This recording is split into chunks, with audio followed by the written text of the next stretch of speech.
What's up, Drop Pod listeners? You can check out new episodes of the Drop Podcast every Tuesday and Thursday, wherever you listen to podcasts. You can find all of our content on YouTube at the Drop Golf Podcast and on our socials. That's Instagram and Twitter at the Drop_pod. No matter how you consume us, like, subscribe, rate, review, all that good stuff. Follow and listen along. This episode is brought to you by George Wall Ford. George Wall Ford in Red Bank, New Jersey is family owned and operated, proudly serving New Jersey residents with superior customer service since 1960. Rye, share your story about your experience there. Mike, I went on a tangent in one of our episodes previously about it, but I can't say enough good things about George Wall Ford. I needed a new car. I had an old. I loved the brand that I had. I loved, it was an SUV, but had 165,000 miles on it. It was just time, So I hopped on over to George Wall Ford. I saw our guy, Jerry, and Jerry and his team were awesome. I mean, from stem to stern, they're there, they're helping, they're knowledgeable. They have so many cars on the lot that you can go in and say, hey, I want a sunroof, a navigation. I want this kind of rims on it. I want this kind of this, that, and the other thing. There's a great chance that they have that car with all your specs, the color, all that thing. Me, I didn't particularly care. I was like, hey, I want to be high up in the car, right? I need an SUV. I'm a big guy. I got a dog. I got golf clubs. I got beach chairs in the summer. I need something that's a little more rugged, a little more. Again, I like to be higher in my car. And I went and saw Jerry. He pointed me in the right direction. And again, it's awesome to have that kind of help and support from your salesman to the finance guy to even they got somebody who helps you set up your car, right? I got an app on my phone now that's got my auto start on it. I can locate my car if I don't know where it is. I could take a trip to Japan if I wanted to and be like, did I lock my car? And I can go into the app and lock my car. So even people helping you set up that stuff, just the hands-on approach over there is incredible. So if you need a car, head on over to George Wall. And go ask for Jerry. They were awesome there. Again, stem to stern from everybody. I can't say enough good things about it. It was an unbelievable experience. So to Ryan's point, there isn't a better place to shop for a brand new car. Just call 732-704-1932 and ask for Jeremy Wall. George Wall Ford in Red Bank for all your car buying needs. This is the Drop Podcast where we talk golfing in the Garden State. I'm Mike Poro, and this is Ryan Coulott. What's up, Drop Pod people? Welcome back. Interview Thursday coming at you. We got an unbelievable guest this week.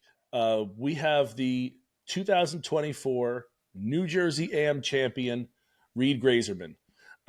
Reed is going to be a freshman at Princeton this year. We talk about his recruiting process. We talk about his round, obviously, at the AM. We talk about his brother Max a little bit. He's the brother of Max Greyserman, currently on the PGA Tour.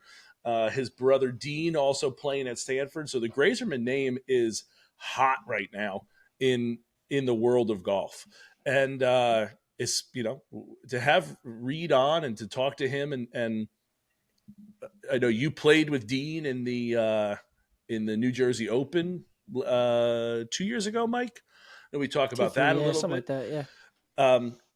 So yeah, just great to have finally get a Greyserman on. To be fair, but having Reed on again going into his freshman year, he's got quite a loaded schedule before he gets there, and then jumps right in. So some big things happening with Reed, and he played some unbelievable golf at Forest Hills. So we kind of cover the gamut in a short time with him. Yeah, listen, I think the stories that the audience is going to hear from Reed at Forest Hill is incredible. I mean, the fact that he has a couple shanks in the middle of a round and still is able to do what he did was mind-blowing to someone like me who's just a head case in every aspect of his life. So for him to be able to still put together rounds like he did and not just completely get back in his car and leave like I would have is unreal. And to your point, he's got a loaded schedule. He's gearing up for the US Am as well. So he's got a loaded schedule to finish out this month. He talks about being a golf junkie, that he just loves to compete, loves to play. And listen, we said to him multiple times, keep winning and you'll keep coming on. Yeah, that was one thing that was new this year. You win the New Jersey Am, automatic qualifier into the USGA Am. So yeah, he's going to. It's at Hazeltine, correct?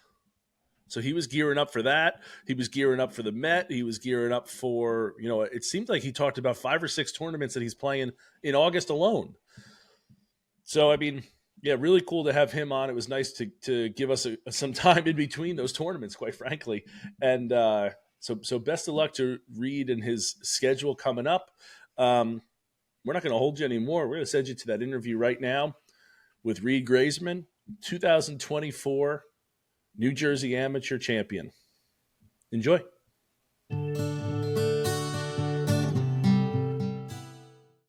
So today's guest, as we've been saying here in August, we're all about, finding the champions of majors here in New Jersey.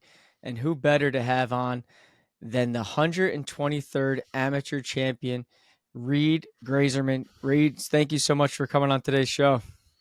Yeah, thank you. Thanks for having me. Looking forward to it. Reed, I think there's a lot to get into here with you. Popular last name. Last name is hot right now. Not only you, your brother doing some big things on a big tour, but I don't want to, make him the center of attention here at all, because for us, it's about you and what you did at Forest Hill and how you're, getting ready to head out to Hazeltine, here in a few weeks. So before we even dive into the state amateur and that wire to wire win, why don't you give the audience a little bit of background about you? Like how you got into the game. Obviously, your family's very big into the game, and then kind of like, where you're at right now. Yeah, so I was born in Jersey. I'm 19, so 2005. And yeah, my family moved down to Florida pretty much right when I was born, mostly to give Max more practice time, but also actually our older sister Jackie. She played tennis too. She was pretty good with that. And yeah, so we moved down to Florida right around when I was born. I kind of picked up the game from Max mostly, who actually picked it up from my mom. My mom's got the athletic skills, my dad's got the brains. It's a good combo. Yeah.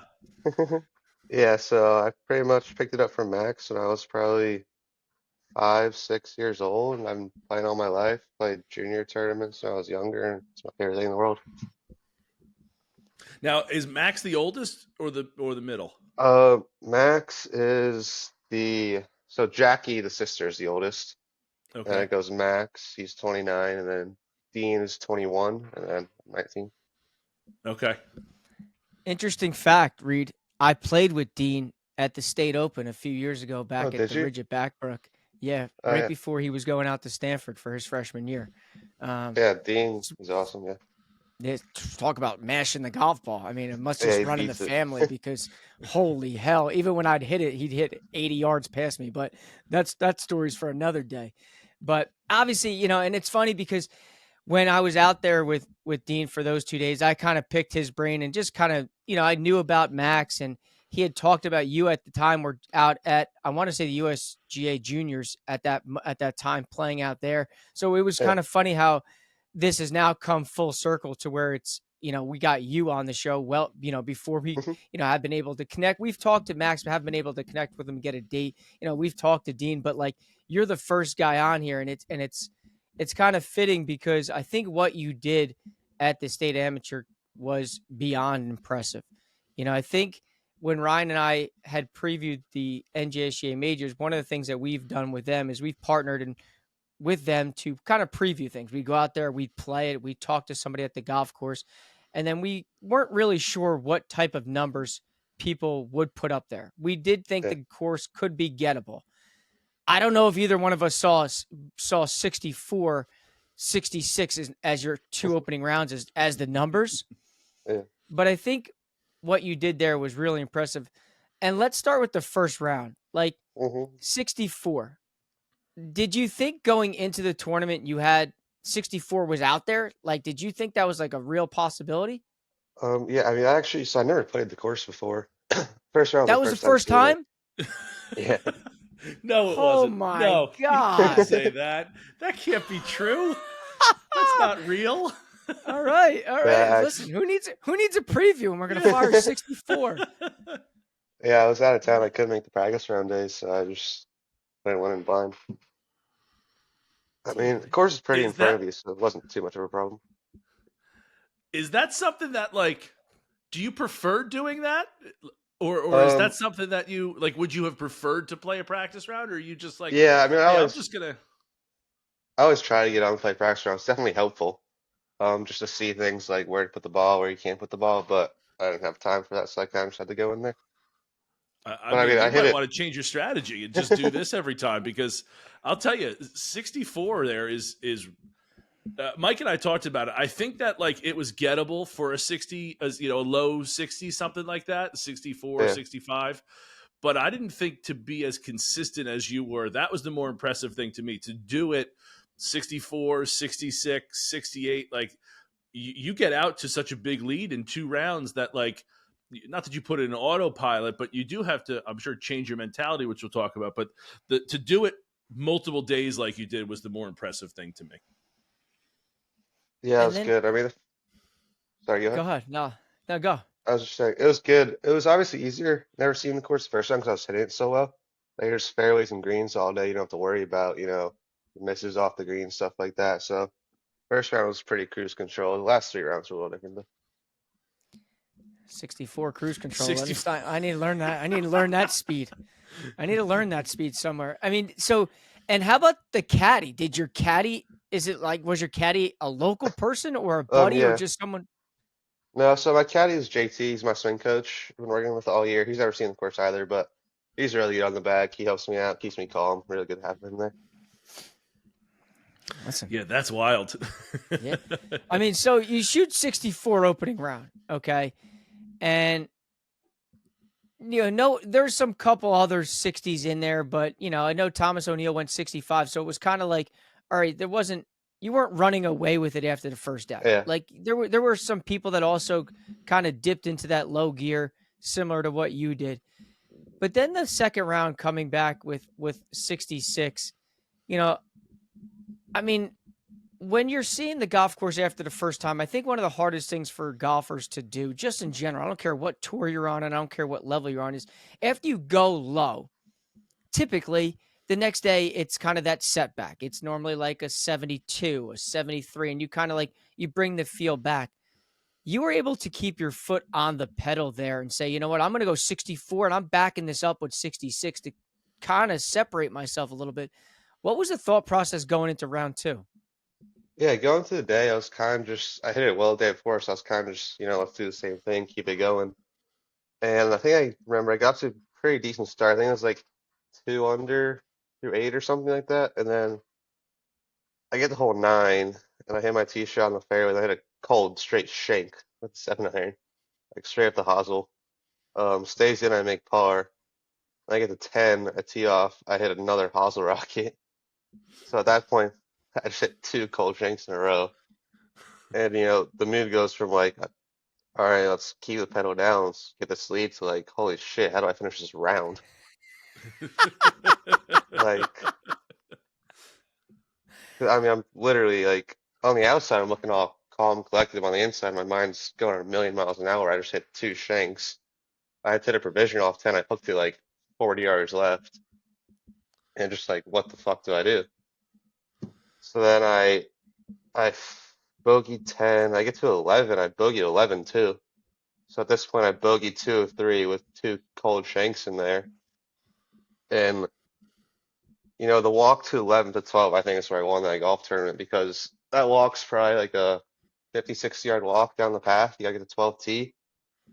And the whole time there, I'm just trying to take my brain from like a 10 panic mode down to like a 2, keep it calm. I did a really good job of that. And then I think I birdied 12. I think I went 5 under in the last 7. That stretch of 7 holes is probably the best 7 holes of the tournament. I hit some really, really good golf shots there, and that was really big. Yeah, I was going to ask you about that finish because when I looked at the scorecard, you did birdie 12, you eagled 14, and then you birdied 17, 18 coming in. And I was like, okay, 5 under through 7 holes is pretty damn impressive. And to know that you were battling two shanks, bro, that is beyond impressive, because I know I'm a head case. I know I have a hard time when I make a bogey or double just from stupidity, that if I had the shanks, like I'm probably sprinting to my car. Nonetheless, like, to think that the dude shot 66 with the shanks, like, it's sickening, right? I don't even know what to say. Like, Yeah. I'm dumbfounded now that I know that he had shanked two balls and shot 66. I'm trying to think of that walk going from, did you say 11 to 12? 12 Yeah. to 13?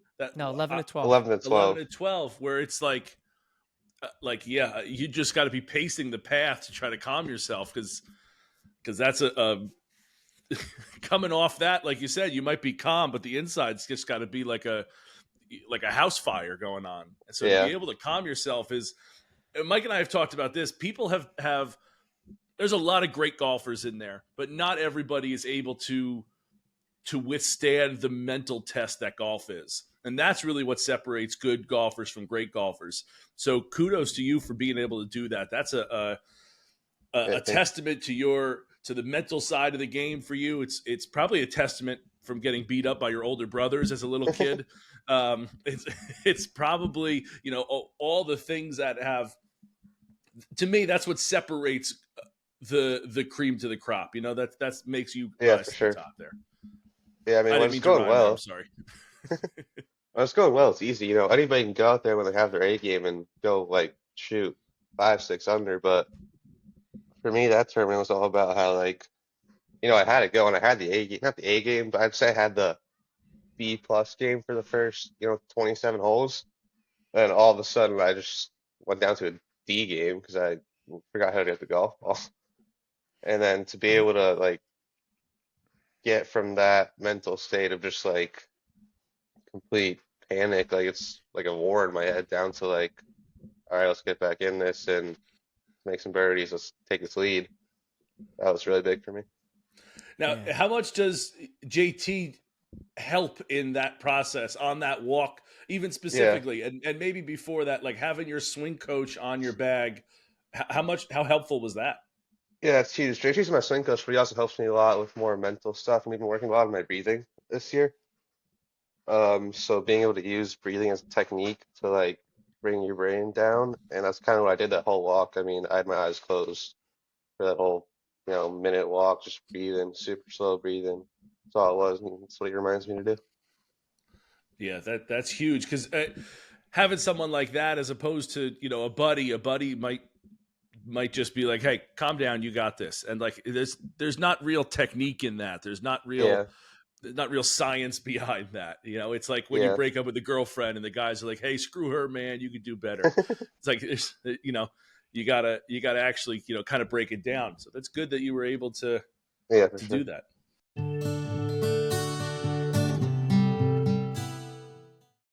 It's summertime, the perfect time to get that new boat you've been dreaming about. Comstock Yacht Sales, your trusted local boating source since 1973, now has 2 locations. Visit their new sales center in Seabright. In addition to their original 50-year-old family business in Brick, Comstock is the largest dealer for Grady White boats, offering 22 models to suit every size and budget. Stop by either location any day of the week to explore their impressive Grady lineup tailored to meet your family's needs. Don't forget, check out their full inventory of new and pre-owned boats online anytime at ComstockYachtSales.com. Get your Grady today.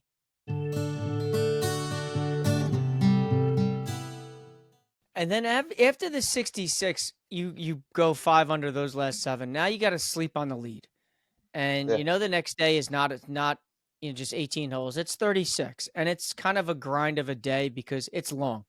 You don't really know who you're teeing off with in the second round. There's a lot of different variables that go on in that. Was it easy to fall asleep that night going into the final round? Yeah, I mean, I don't have any troubles with that, but it's definitely like, you think you have a 5-shot lead going to the last day, so you think you have a huge lead, but it's really not, because you're going to a 36 hole day. So like, it was important to like not think that like, oh, it's in the bag. Like, it's still just going to play golf, keep it going. Well, yeah, and to your point there, I mean, the way you open up your third round, I mean, I mean, you birdied the first 4 holes of the day. Yeah, well, that was actually we started on 10. Oh, you did? So, yeah, that was making the turn. Oh, okay. So that So kind yeah, of we makes start. sense there. I was gonna say, holy Yeah, hell, you get out the gate Yeah. so fast. Okay, so but nonetheless, okay. So even knowing that, so you start on 10. You know, it's yeah, not like you started awful. I mean, you had a bogey and a birdie or even yeah. par right there. But I the think way you starting make off the 10. What was that? Go ahead. go finish. Yeah, go. Yeah, so started on 10. I kind of stumbled out the gates a little bit. I think I was like 1 over par through like 5 or 6 holes, something like that. And then Liam Pasternak, who I was paired with, he came out hot. I think he made like 3 birdies in the first 7 holes. So I think at one point that lead got down to like 1 shot. So all of a sudden it goes from like big lead stress free to all right, it's tight. And then birdieing the first 4 holes was huge. I think on one I think I had it was a 1 or 2 shot lead. I had like 40 feet for birdie on one. Liam was in there tight to like 6 feet. And at this point, like we could be gone after this hole. Then I poured it in there, and then he missed, and from there, kind of expanded the lead. What a swing of events that is then. Holy hell. So I didn't even realize you guys went off 10. So that was a complete blunder on my part. But nonetheless, you did shoot even par in the front. And I know you made that bogey on the par 5. So it kind of maybe was a little bit more of a stressful start when someone of your caliber bogeys a par 5. But then turning the 9 and starting with that birdie on 1 like that in that Yeah, situation, that's like a motivating big time jump for you, knowing that you're pouring one in from so far away. Liam misses, and now the momentum going to that second tee is completely different. yeah, Where you're for sure. That feeling was big. great, and I can see, really that jump starting the ship, going birdie, birdie, birdie, birdie, right there. Um, and then as you finish that third round, you shoot 68 again, and to me, like and this is what I think I'm beyond impressed with people like you and your games because I always, I just think even when I play a good round of golf and it's not even close to what you guys do, I still followed up with 85 the next day. I go 75, 85. You guys don't do that. And the way you're able to just back up one unbelievable round with another unbelievable round, with another unbelievable round, with all this pressure and with putting the damn ball in the hole every time. If I make a double, I can't pick the damn thing up. I got to put it in the hole. After you finish that third round, are you feeling like, okay, I I think I got this, or are you still feeling like, listen, Liam's right there. You got Costanza hanging around. You got Jerry Wall. Like, what are the thoughts going into the final Yeah, round? I mean, I think I had a 5 shot lead going to the final round. So you're definitely confident. Like, yeah, I think I had it, but at the same time, like it's golf is golf. Like, you got a 5 shot lead, where you're down 5. At the end of the day, it really doesn't matter. So I was kind of trying to not think about that and just like go play the round kind of thing. And that's really all it was. I went out there and I played. I kind of struggled a bit in the final round, but did all I needed to do to get it done there. Did you have a number going into the final round that you wanted to shoot? Like with a Um, 5 shot lead, where you're like, hey, yeah. just go 1 under, go par, go. Did you have something, or you were like, hey, Uh, let's full send it? no, I wasn't really thinking about a number. It's more just trying to focus on the shot in front of me, stay in the present. I like that. I It's like that a lot. such a mature approach for a young guy like Reed because and I think that's kind of what we've noticed, Rye, with these very good golfers at Hmm. Reed's age, more or less, is like the approach that they have is so unlike you and I, where it's like, we're looking for the next hole or I want to shoot 75 today. I can't focus on just the shot. So Hmm. I think when you get to that final round, Reed, I think this is when my phone was kind of buzzing and I was constantly hitting the refresh button, checking things and seeing what's going on. Because to your point, I felt like that stretch after you birdied the fourth hole, I was like, okay, this thing's in the bag. He's 2 under through Yeah, 4. I kind of can stop checking my phone every 2 seconds to see what's going on, to see who I got a DM when this is all said and done to get him on the show. And then all of a sudden, I go back maybe about a couple holes later, and I'm like, uh-oh, he bogeyed yeah, 6, he bogeyed 10, he bogeyed 12 and 13. And it's like, and Liam's right there, Costanza's right there, Jerry Wall's right there. I know LaFonte was in the house already. So it was like, what are your thoughts when you get now up to that, what is it, like the 14th tee box? yeah. So Uh, yeah, what are you thinking there? Yeah, so I think I made the turn at, I forget what it was, but I had like a 7-shot lead through 10, something like that. And then I believe I bogeyed 10, did I bogey 12? I think I bogeyed 12. Yeah, 12 and 13. Um, yeah, so I bogeyed 12. Then all of a sudden the lead's down to I think it was 2 or 3. I get 13, and the wind's absolutely whipping straight downwind. And have you guys played there before? So Yeah. Yep. Yeah. yeah, so 13's like the dog leg right. I'm trying to take a drive like way over the corner. I like pull it a little bit, probably like a 12-yard pull, nothing crazy. Hits the fairway and it bounces through like down to the fescue area, but it's pretty light fescue, so I'm like, all right, I'll find it, it's fine. And we get down there and we can't find it. And we got 30 people down there and no one finds it. So I'm really confused. And I gotta go back to the tee. So at that point, that's where it starts to kick in. It's like, oh damn, like we got a tournament now. It goes from smooth sailing, like it's over, to like I got like effectively like a 1-shot lead because I pumped it OB. So then I get up there, and then from that point onwards, I played pretty much perfect golf. I hit a 3-wood off the tee in the fairway, wedged about 10 feet. I made the putt. It's a great bogey. It's a Next, great Yeah, bogey it then, really knowing that. is. That's a yeah, great bogey knowing that way. yeah, that was probably the biggest hole of the tournament, I would say, is that bogey. Because if I make double there, I think it goes down to 2, I believe it would have been. So instead I had a 3-shot lead with that putt. So still, you get 3-shot lead, 5 to play. It's like nothing to worry about. But then when you get to 14, I go right off the tee. I gotta make par. I end up making par. Liam makes birdie. Mm-hmm. So now it's 2-shot lead. And then, 2-shot, well, all of a sudden we go from a 7, I think it might have been 8 at one point, down to 2-shot lead in like a hour and a half span. So it's very easy there to like completely just panic. Yeah.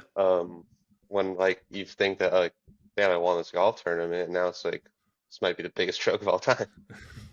and now's where that mental game comes in, because that Yeah, in an hour and a half you could just be it could be a 5-alarm fire that you're on. And yeah. So that's where stuff that me and JT are working on come in, just breathing, trying to keep those brain waves from way up here to down here.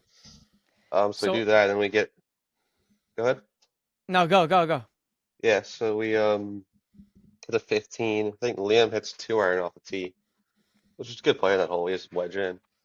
But I've been hitting driver that hole all week, and I kind of realized that 'cause the wind is probably at this point blowing like 20, which is way more than it has been all week. We didn't have much wind. And it's straight downwind. I think it's like 350 pin. I'm like, I can get this there. So I step on a driver. I just clear it dead straight. That's a great shot. You can't really see the green from the tee, so I'm like, all right, it was dead on line. I was thinking I had in the green side bunker.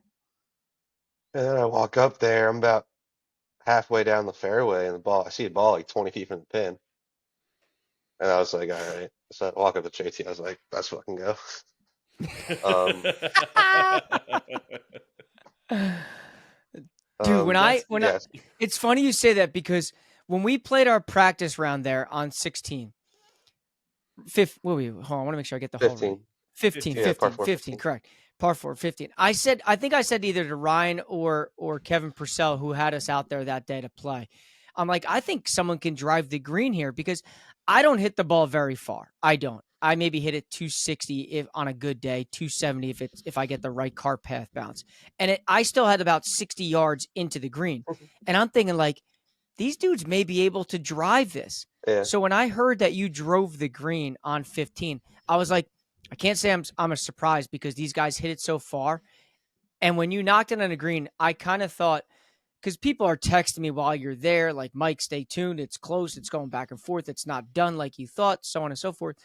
But then when someone said you drove the green on 15, I said game, set, match, because from that point yeah, on, like, I kind of knew with the few stroke lead that you had, 2-putting and making birdie there, regardless of Liam and what he was doing, I was like, I still think that like this is kind of in the bag. And then when Liam parred 15, I was like, okay, this is kind of done. But I mean, I felt like you put the exclamation mark though on 16 making birdie there as well. yeah. 16 too. So 15, I hit a perfect drive, and then 16, It was because 15 goes downwind, and 16 comes back the other way. So all of a sudden, 16 pins tucked, like I think it's like 3 or 4 off the right, and you got a pretty stiff wind into you. So that shot gets a lot harder when it's into the wind. I'm nervous. I still a tight tournament. I think it was 3 at that point, and I shot a perfect 8-iron to about 3.5 feet. After that, it was pretty much over. I'm trying to think of the hole, like into the wind, where the pin would be tucked on the right, from where they would have played, Mike. I'm thinking that I'm hitting like 3-wood into that green if the wind is as stiff as it is. And he just said 8-iron. They had a tee. Tee was pretty far up. It was only like 165. I'll hit 7-iron. 7-wood. I'm just bunting my driver, but yeah, that was a great shot. I pured it. It was perfect, like 4-yard cut right at the pin. But to be able to hit like the bogey I made on 13 off the second ball was really good. To be able to do that and then birdies on 15 and 16 under pressure was something I was really proud of that week. Yeah, I like mean, Mike I said, think, put the exclamation mark on it there, because like you said, you don't make bogey with the second ball on 13. That becomes a 1-stroke lead, and then it's a different feeling going into 15 and 16. You don't have any momentum on your side, so driving the green, you're not as confident. There's or hitting driver, maybe you're not as confident. So there's a lot in play there to give you that one shot's a lot of wiggle room for you and a lot of confidence boosting for you. 100%. And then obviously after you win the thing, I think, like the storylines now kind of open up here because, obviously you're the first brothers, but you and Max to win the thing. All 3 of you have won NJSGA majors, or I should say championships. Like, what's that like when the 3 of you are having that group text afterwards? Like, what's it like? Are they beyond happy for you? Is it ball busting to some aspect of where it's like finally the little brother does something? Like, what is that interaction like between the 3 of you after you make that final putt and they see all these things on social media? And how mad is Dean that he hasn't won this tournament yet? He's not mad. Dean, great family dynamic. We're all helpful, proud of each other. But yeah, to be able to be the first brothers was an amazing feeling. I actually didn't know that until somebody told me coming off the green. So it's just really cool because I've seen Max throughout the years. I was watching him when he won the state A and when he won the state open. And obviously where he's at now is unbelievable, especially after this past week. I think he's locked into the FedEx Cup playoffs. So to be able to kind of follow in his footsteps a little is amazing, win the tournament that he won. That's the goal, is to be where he is, Absolutely. He's in a good spot right now. Yeah, that's awesome. Great spot. And then obviously now, there are a couple things that, like, when I look at your schedule, like what kind of lies ahead is you do got winning that tournament, which I think is a great thing now that you're automatically qualified for the U.S. Amateur. And I think that's a great thing because I think it gets all our cream of the crop golfers here in New Jersey to play the state amateur, which I think is important because automatically getting that exemption to go play now at Hazeltine. What are your thoughts going into that? I know it's in a few weeks here. Are you excited? When will you get out there? Yeah. Like, do you have any expectations? Yeah, I'm very excited. So actually, I've played the USAM before, I think 3 years ago. And that was an awesome experience at Oakmont. It was a great course, but I wasn't, physically as mature as I am now. I probably just hitting the ball 165 ball speed off the tee. I just couldn't really play that course with that. But now, I'm a lot bigger, a lot faster. So I'm really excited. I think if I play well, I'll take it pretty deep there. Love the confidence. Listen, I would love for you to go deep there and we get you right back on and tell us that story because holy hell, I mean, that, and I think there's not two people like Ryan and I that root harder for any golfer here in the Garden State to do well. I don't care what level, what tour, what tournament, we are those two guys that are like chomping at the bit wanting to see guys do well. So I listen, I hope you go deep. I hope you hold the damn trophy when it's all said and done because that would be memorable. But sure. I mean, even after that, then, I think one of the things that we were surprised about is that, you're still an incoming freshman. Like you haven't even gone yet to Princeton. What was that decision like ending up at a place like Princeton? Yeah, so the college decision was big for me and my family. My family puts a big emphasis on education. My parents were immigrants coming from, what used to be the Soviet Union. My dad's got his math degree, statistics PhD, so education for us is big. So I was kind of always looking for a place that was, the best of both worlds, good golf program and good academics.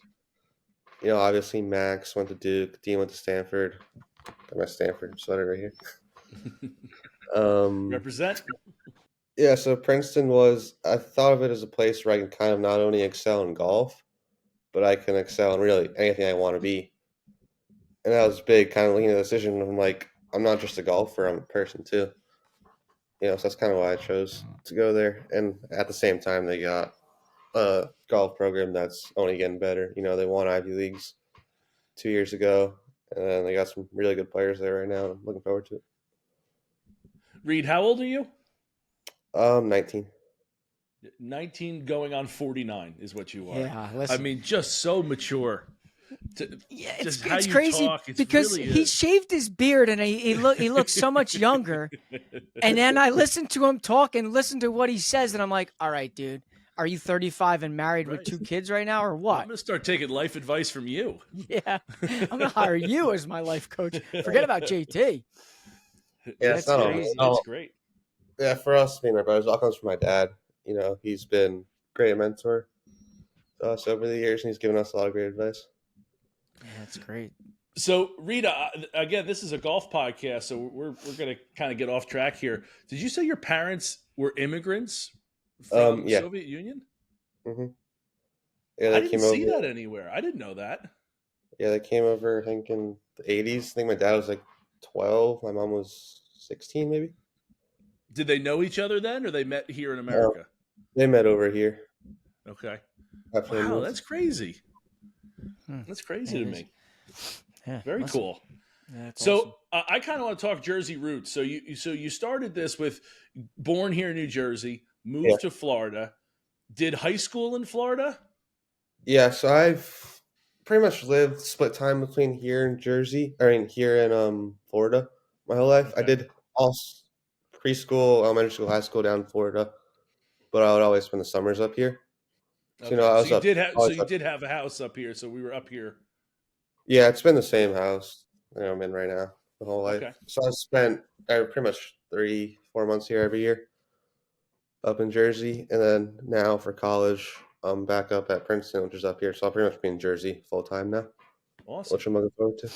Yeah, for sure. Okay, cool. Yeah, I didn't realize that you were that you lived in Florida for as long as you had. Yeah. Yeah. Well, listen, I'm blown away. I am. I don't even really know what to say. I mean, I think this whole thing has kind of put things in perspective for me, that you freaking shank balls and still can go out there and play amazing golf. I'm blown away by listening to what you say, because you sound like you're 45 and are way, way, way more mature beyond your years. And all I can say is I hope when you tee it back up at Hazeltine in a few weeks here, that the beard is back, because I think the beard brings the vibes that hey, listen, I know the golfer always has that clean look and they're clean shaven and they're all that. But I'm telling you, I think that scruffy look, I don't give a what, I'm going to come out there and I'm going to get the job done regardless of what I look like. I think that's got to come back at Hazeltine. Yeah. I mean, I like the beer, but then I realized that I looked 35 and I was about to go with my freshman year of college. I'm looking at the picture of the beard now, and it's so good. Different. It's so good. It is. The beard is so good, dude. From a distance, I get it. From a distance, I get it. I love it. But maybe up close, you're like, all right, dude, it's getting a little straggly here. I gotta start over. But listen, if it's helping win trophies. But I guess with your approach, it doesn't matter, because you're way more mature than I am. Because hell, if the beard was going well for me, that beard ain't coming off. But listen, I hope you have unbelievable success out at Hazeltine. I hope to God you go deep, and who knows what can happen. We talk about this all the time, especially when it comes to match play. Anything can happen. It's not about anything. I hope you get to match play at that point and see what happens. So listen, I hope you go deep, and I hope you get back on the show to kind of retell that story. But listen, I appreciate you coming on today's show. I truly do. Yeah, it was awesome. Yeah, I got the USAM in 2 weeks. Actually, playing the Med-Am starting tomorrow. Oh, you are going up there? Oh, Yeah, I'll be at Oh, Somerset nice. going later today for practice round, and then first round's tomorrow. So that'll be good prep for the USAM. Yeah. Have a good week. Do some practice, USAM, and then I got the Med Open on the schedule too. Oh, you do? So you're Mhm. loaded. You're You got loaded, Scott. I was And- kind of wondering. And God, I could keep this interview going for Frank's sake if I knew all that, because I saw that when you didn't play in the State Open, right? Yeah. I kind of thought like, all right, maybe he's going to pull it back a little bit. Maybe he's not going to go play in that Mets stuff. Just not for any other reason, just that, I know the USAM is upcoming, but I kind of dig the fact that you're, full throttle ahead. Yeah, I didn't play the State Open. I was gonna play the State Open, but I didn't play because we went on a family trip, which was fun. I just got back from that. But yeah, I'm playing a full schedule this month. I love playing golf. Favorite thing in the world. Love playing tournaments. So that's why I pretty much schedule as much as I can. So yeah, I'm And playing. then- Good. I was just gonna say, when does this college season start? Like, you got a loaded Yes, I August got- here. 3 tournaments. August. I move into school a day after the Med Open, and then we start the fall schedule. I think a week after that, we go play at USF Howard's event, and we got Duke's event. And I think we play Maidstone and Georgetown. So we got 4 events in the fall. Okay. So that'll be fun. I'm really looking forward to college season. I've been waiting for a while. I'm really excited. Listen, we're playing good golf. I mean, I don't know how you can't be. I mean, I kind of love the fact that it's foot down on the pedal. We're going full steam ahead, and I'm playing good, and I'm going to keep teeing this damn thing up because who knows what could happen. I mean, shit, we'll get you back on the show after you win the Med Open or the Med Am. Forget about Hazeltine. You're just going to be the weekly guest at this point. Yeah. Strike while the Yeah. iron's hot there. Love that. No doubt. But listen, Yeah. I again, go kill it. Go low, go have fun, and God, send some of your maturity this way. Yeah. Yeah, thank Yeah, you. Reed, thanks for jumping on. Really appreciate it. Best of luck moving forward, and we'll have you on again soon. You guys are awesome. Thank you guys. Take care, bud. Appreciate it.